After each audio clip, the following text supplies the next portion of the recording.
ายดีมื้อนี้พบกับเฮาเอ็กคอสตูดิโอมื้อนี้เฮาขอเสนอเมนูตูนไข่ใส่ต้นกล้วยถ้าพร้อมแล้วเริ่มกันเลยขั้นตอนที่1แม่นตัดต้นกล้วยหลังจากตัดต้นกล้วยได้ประมาณนี้แล้วเฮาจะมาเจาะต้นกล้วยใส่ไข่ประมาณ3หน่วยก็มาเตรียมมาซอกกันกับบุ้มีอย่างไรค่อยๆแกะอันนี้ออก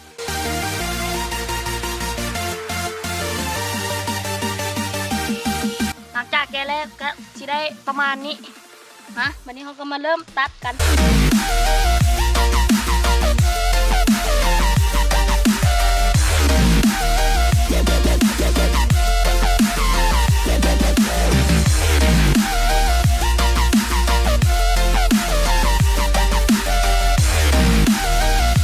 ไปเขาก็หลังจากเจาะลงแล้วเขาก็มาคุดมันคุดขึ้น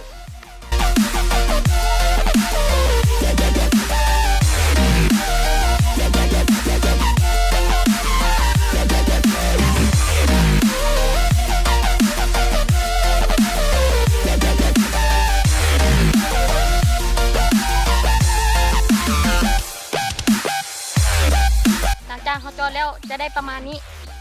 วันนี้เราต้องมาจีกใบตองเพื่อหองบ่ให้ใครเปื้อนหลังจากนั้นเราก็นำใบตองเพื่อมาหองใส่ต้นกล้วย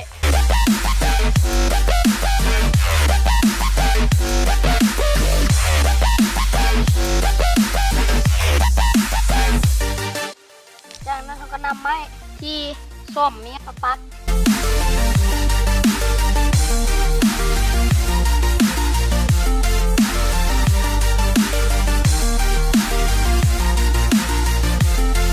หลังจากโฮงเล็บซ่อมออกจะได้ประมาณชั้นนี้หลังจากนั้นเขาก็เห็ดแล้วไปแล้วเขาก็ตอกไข่ลงเหมือนตามจำนวนที่ต้องการ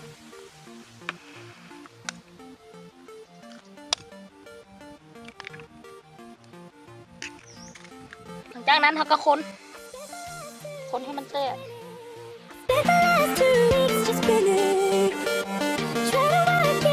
หลังจากนั้นเขาจะใส่เครื่องปรุงที่เขาเตรียมเนี่ยแล้วก็ใส่บักเพชรลงไป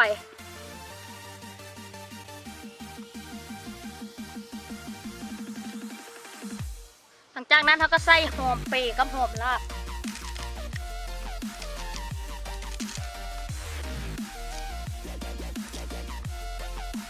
แล้วก็ใส่บักนาวธรรมชาติลงไป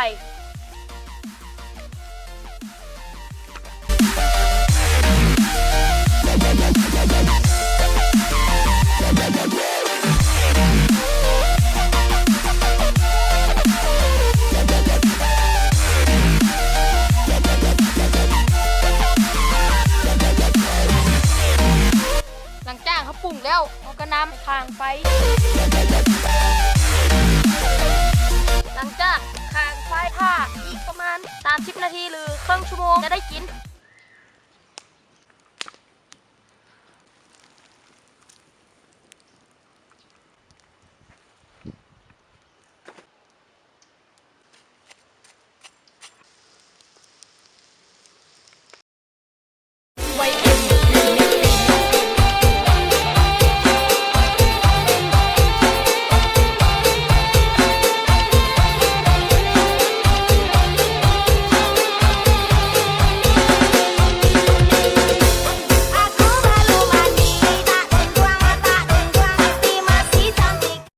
หลังจากค่อยเฮ็ดมาดนค่อยถามมาดนตอนเต้นสะพัดความซักบ่ได้กินซ้ำ